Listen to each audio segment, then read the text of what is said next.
ওম শান্তি। আজ 6 অক্টোবর 2024। অব্যক্ত বাপদাদার মধুর মহাবাক্য।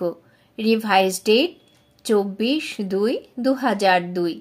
মুরলির সার: বাবাকে প্রত্যক্ষ করার জন্য নিজের এবং অন্যদের বৃত্তিকে পজিটিভ বানাও।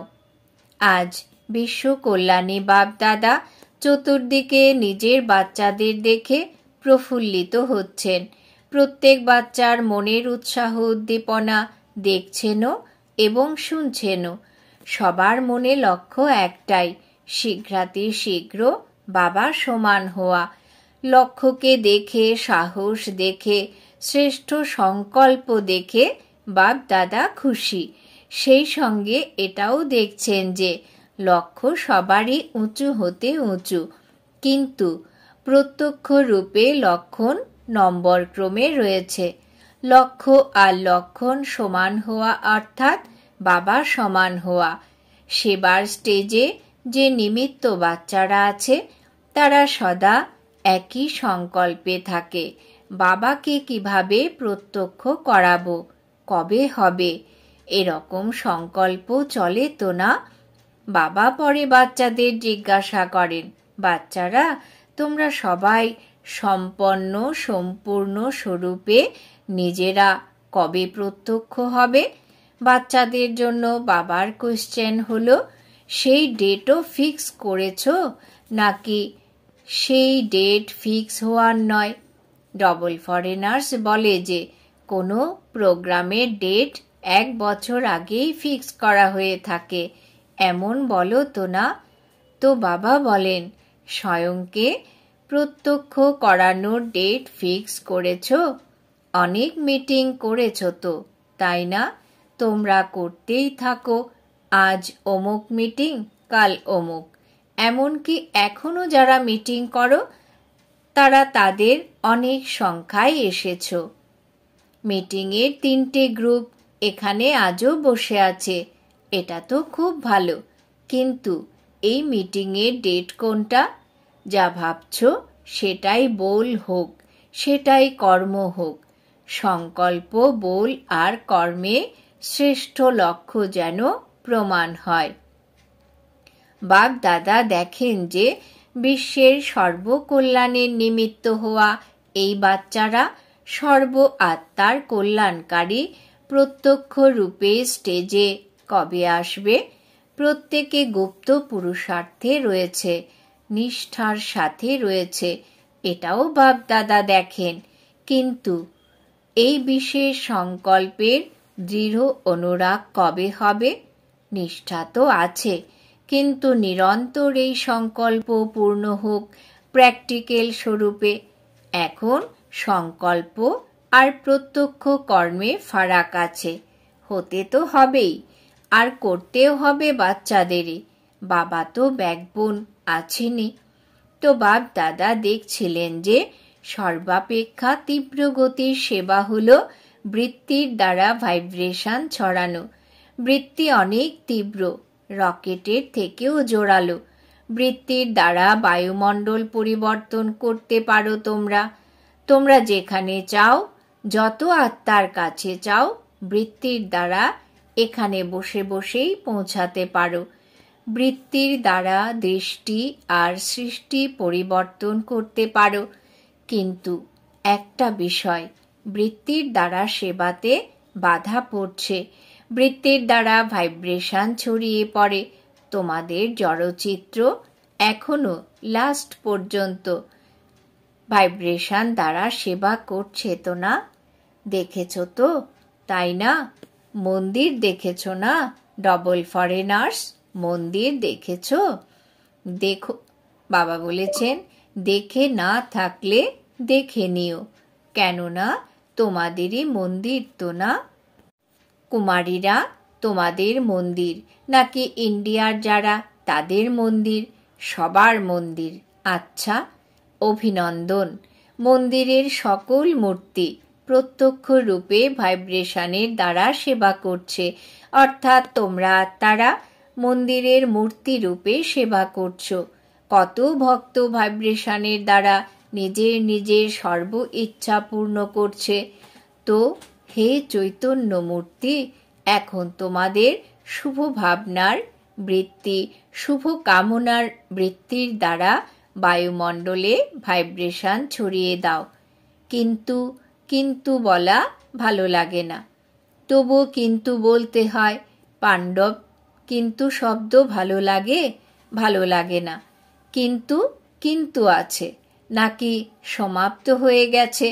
এর জন্য সহজ বিধি হলো প্রত্যেকে নিজের ভেতরে চেক করো।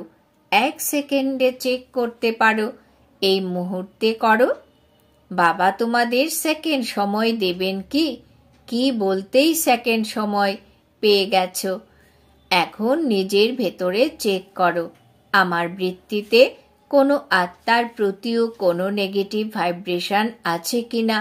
যদি বিশ্বের বায়ুমণ্ডল পরিবর্তন করতে হয়, কিন্তু নিজের মনের মধ্যে কোনো এক আত্মার প্রতি যদি ব্যর্থ ভাইব্রেশন বা ভাইব্রেশনও যদি বাস্তবিক হয়, তবে তা পরিবর্তন করতে পারবে না।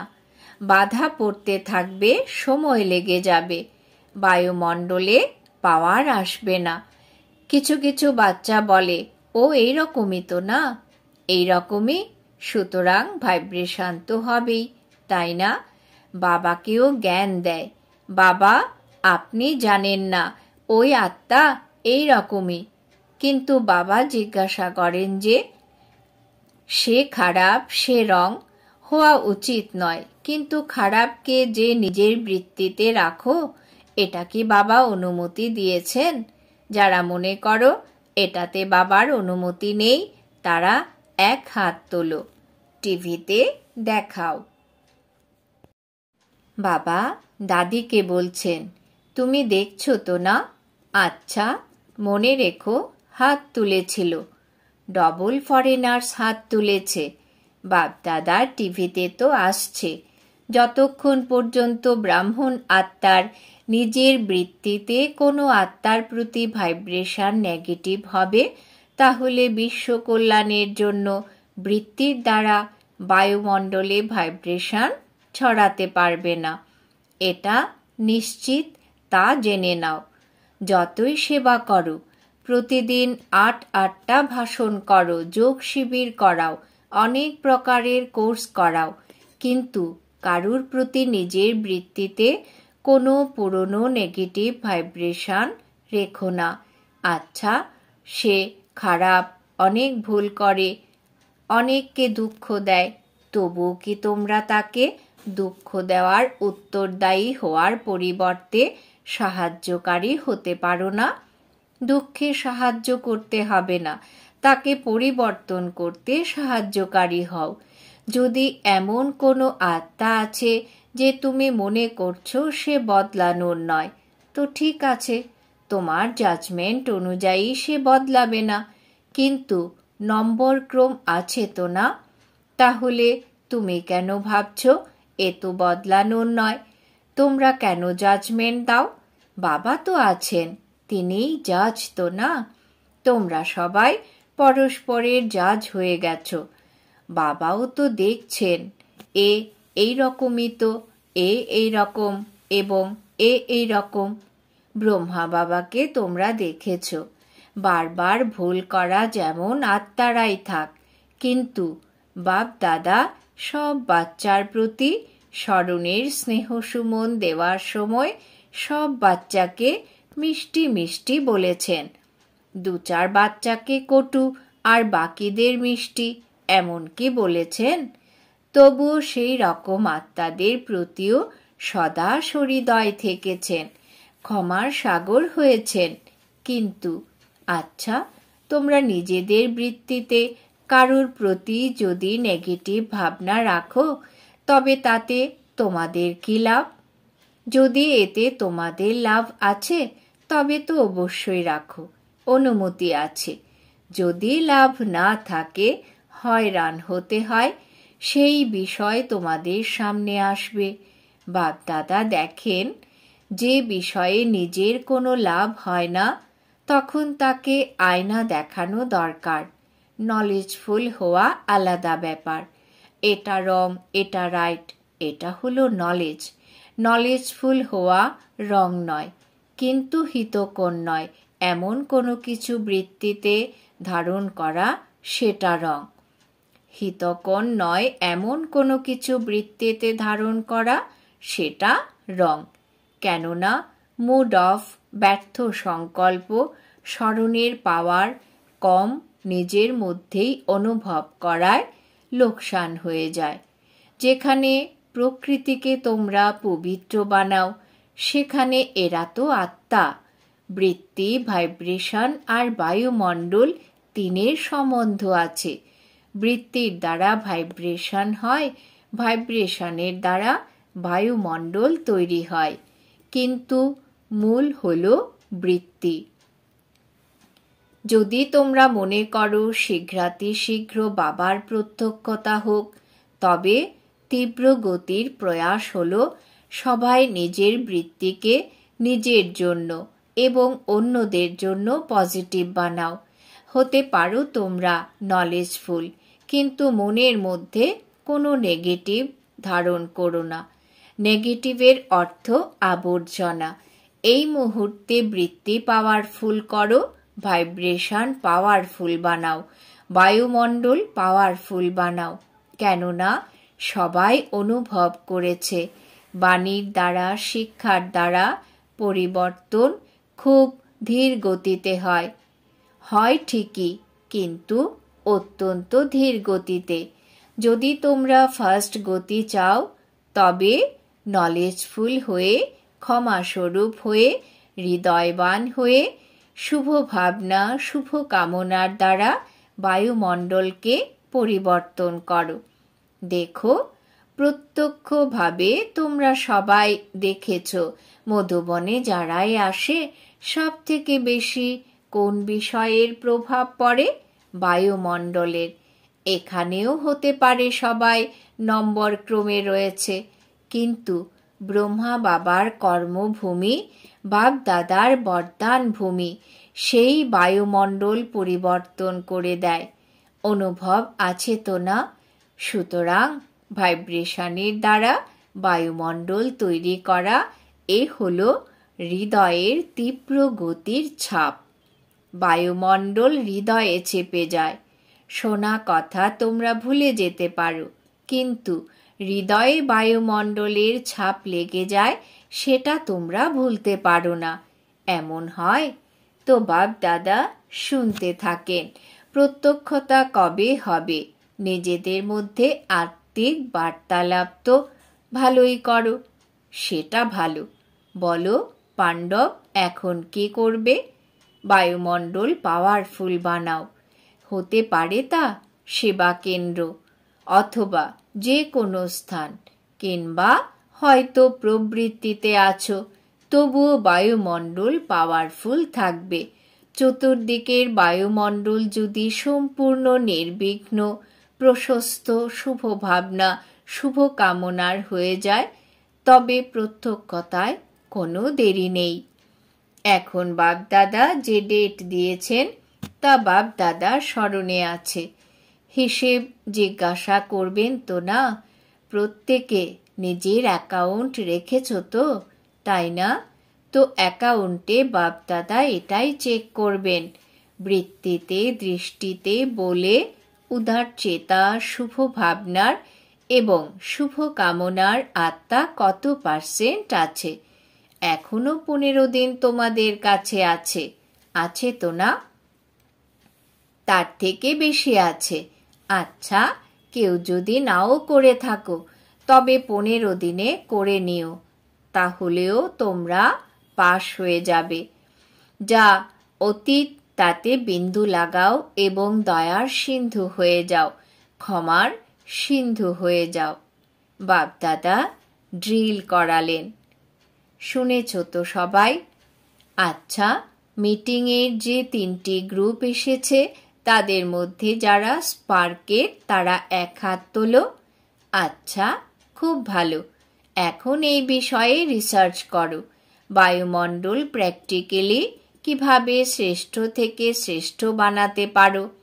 রিসার্চ করছো তো না? এই রকম বায়ুমণ্ডল বানানোর জন্য বুদ্ধিতে কি বজায় রাখতে হবে, কর্মে কি করতে হবে, তোমাদের সম্বন্ধ সম্পর্কে কি করতে হবে, সেটা ভালো। তোমরা নিজেদের বিজি রাখো, ভালো ব্যাপার। কিন্তু বাপদাদা এই প্র্যাকটিক্যাল অনুভব দেখতে চান যে কিভাবে প্র্যাকটিক্যালি করেছো এবং তার পরিণাম কি বেরিয়েছে। যদি মাঝখানে কোনো বাধা এসে থাকে তবে কি এসেছে, এই অনুভব প্র্যাকটিক্যালি করে দেখো। শুধু পয়েন্টস বের করো না, এটা করতে হবে, এটা করতে হবে না, করো। তোমরা অনুভব করো, এক্সাম্পল হয়ে দেখাও, আর সেই এক্সাম্পল অন্যদেরও সহযোগ দেবে। ঠিক আছে তো না? ইনি অর্থাৎ রমেশ ভাই নিমিত্ত, তাই না? এটা ভালো। এখনো 15 দিন পড়ে আছে, লাস্ট হয়নি এখনো। এখন দীর্ঘ সময় চলে গেছে, কিন্তু কিছু বাকি আছে। তো স্পার্ক গ্রুপ এভাবে প্র্যাকটিক্যালি করে দেখো আর অন্যদেরও দেখাও। ঠিক আছে? করতে পারবে? হতে পারে? আচ্ছা, ঠিক আছে, খুব ভালো। আচ্ছা, দ্বিতীয় মিটিং হলো ট্রান্সপোর্টের। যারা ট্রান্সপোর্টের তারা তো সবাইকে সুখ দেবে। যারা ট্রান্সপোর্টের হাত তোলো। আচ্ছা, বোনেরাও আছে। বোনেদের ছাড়া তো গতি নেই। তাহলে ট্রান্সপোর্টের তোমরা কি করবে? শুধু যাত্রা করাবে? ট্রান্সপোর্টের তোমরা এমনভাবে নিজেদের মধ্যে প্রোগ্রাম বানাও যে কোনো ধরনের আত্মাকে ন্যূনতম সময়ে দুঃখের দুনিয়া থেকে পার করে অল্প সময়ের জন্য হলেও শান্তির যাত্রা করাতে পারো। ঠিক আছে, হতে পারে তাদের পরমধাম পর্যন্ত পৌঁছানো কঠিন, কিন্তু দুঃখের দুনিয়ার শান্তির যাত্রা তো করাতে, বাবা বলেছেন, কিন্তু দুঃখের দুনিয়ার শান্তির যাত্রা তো করাতে পারবে। সেই জন্য তোমরা অনেক প্ল্যান বানাও। 4 ধরনের যাত্রার সবাইকে তোমরা বাপদাদার সন্দেশ তো পৌঁছে দিচ্ছ, পৌঁছেই দেবে। কারণ কোনো বর্গের কেউ যেন বাকি না থেকে যায়।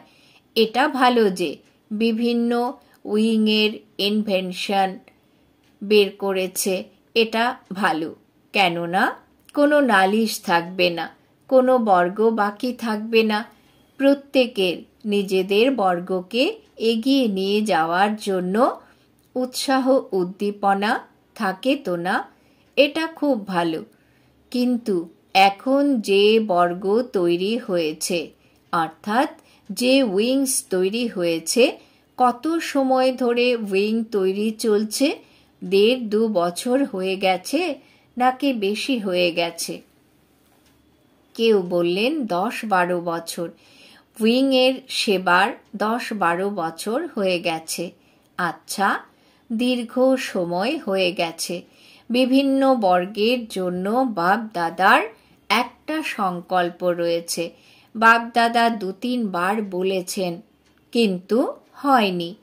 প্রতিটি উইং যত সময় ধরে যে সেবাই করেছে, এক এক উইংয়ের সেই বিশেষ সার্ভিসেবল হতে পারে। তারা সহযোগী অথবা হাফ যোগী, কখনো কখনো আসে, রেগুলার নয়। এই রকম প্রতিটি উইং থেকে ন্যূনতম এমন কোনো 5 আত্মা সব উইংয়ের সামনে আসা দরকার।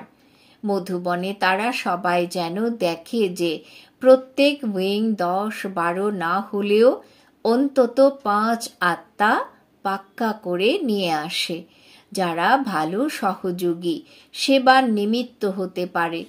এমন 5 আত্মা তো বেরোতেই পারে, নাকি না? উপযুক্ত হতে পারলে তবে নিয়ে এসো। সেটা দাদিদের উপর নির্ভর করছে। বাপদাদার প্রোগ্রামে নিয়ে আসব, তাদেরকে বাপদাদার সাথে মিলনের যোগ্য হতে হবে। 5 আত্মা তো বেরোতেই পারে, অর্থাৎ যোগ্য হতেই পারে। বাপদাদা বেশির জন্য বলেন না, শুধু 5 মাত্র। তো সেটা দাদিরা যাচাই করবেন। ইঞ্জিনিয়ারদের তো কাজই হলো প্ল্যান বানানো। তো তীব্র পুরুষার্থের প্ল্যান বানিয়েছ নাকি শুধু সেবার জন্য বানিয়েছ? ইঞ্জিনিয়ারদের প্রতি মাসে তীব্র পুরুষার্থের কোনো নতুন নতুন প্ল্যান বানানো উচিত। যুক্তি দেওয়া চাই, পরে ফাইনাল তো দাদিরা করবে। দাদিরা তোমাদের সাথী। কিন্তু ইঞ্জিনিয়ার্স আর সায়েন্স বিজ্ঞানীদের এমন কোনো প্ল্যান বানানো উচিত যাতে তাড়াতাড়ি নতুন দুনিয়া এসে যায়। শুধু এই মিটিং করতেই থাকবে, প্লেন বানাতেই থাকবে। কত সময় পর্যন্ত? তীব্র গতির কোনো প্ল্যান বানাও, কারণ তোমাদের উইংয়ের লক্ষ্য তো এটাই যে এমনভাবে প্ল্যান হবে যাতে নিজের রাজ্য তাড়াতাড়ি আসে। সুতরাং এরকম প্ল্যান বানাও, আর অল্প সময়ে সেবাতেও বেশি সফলতা প্রত্যক্ষ রূপে দেখা যাবে। সেরকম প্ল্যান বানাও। এমন প্ল্যান বানাবে তো, তাই না? লাস্ট টার্নে বাবা সব রিপোর্ট শুনবেন। প্রত্যেক উইংয়ের সফলতা তীব্র বানানোর কি প্ল্যান বানিয়েছ? শুধু বানানো নয়, 15 দিন তার অভ্যাস করতে হবে, প্র্যাকটিক্যালে আনতে হবে। ঠিক আছে তো না? এখন প্র্যাকটিক্যালি হতে হবে তো, তাই না? তোমরা সবাই একে অপরকে বলে থাকো।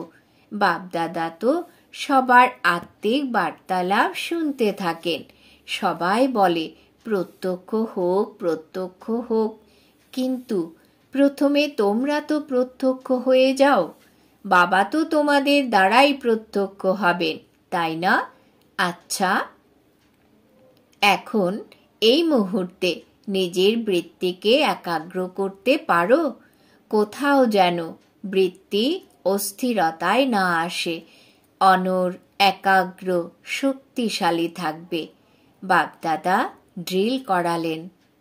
আচ্ছা, চতুর্দিকের সকল সার্ভিসেবল বাচ্চাদেরকে সদা নিজের শ্রেষ্ঠ ভাইব্রেশনের দ্বারা যারা সেবা করে, তীব্র গতির পুরুষার্থ করে, এমন বাচ্চাদের যারা সদা ক্ষমার মাস্টার সাগর, সদা শুভ ভাবনা, শুভ কামনার দ্বারা অত্যন্ত হীনবল আত্মাদেরও শক্তিশালী বানায়, এমন মাস্টার সর্বশক্তিমান বাচ্চাদেরকে বাপদাদার অনেক অনেক স্মরণের স্নেহ সুমন আর নমস্কার। আমরা আত্মারূপী বাচ্চারা আমাদের মাতা পিতা বাপ দাদাকেও জানাই অনেক অনেক স্মরণের স্নেহ সুমন আর নমস্কার। বরদান। বাবা আজ বরদান দিয়েছেন সময় অনুসারে সকল কার্যে সফল হওয়া, জ্ঞানী যোগী তু আত্মা ভব। ব্যাখ্যা: জ্ঞানের অর্থ হল বোধ। বিচক্ষণ তাকেই বলা যায় যে সময় অনুসারে বিচক্ষণতার সাথে কার্য করতে করতে সফলতা প্রাপ্ত করে। বিচক্ষণতার লক্ষণ হল সে কখনো বঞ্চিত হয় না, আর যোগীর লক্ষণ হল ক্লিন এবং ক্লিয়ার বুদ্ধি। যার ক্লিন এবং ক্লিয়ার বুদ্ধি রয়েছে সে কখনো বলবে না যে জানি না এটা কিভাবে হয়ে গেল। এই ধরনের শব্দ জ্ঞানী এবং যোগী আত্মারা কখনো বলতে পারে না। তারা তাদের সকল কর্মে জ্ঞান আর যোগকে প্রয়োগ করে। স্লোগান: অনর অটল সেই থাকতে পারে যে নিজের আদি অনাদি সংস্কার স্বভাবকে স্মৃতিতে বজায় রাখে। আজকের সমান আমি জ্ঞানী যোগী তু আত্মা। ওম শান্তি।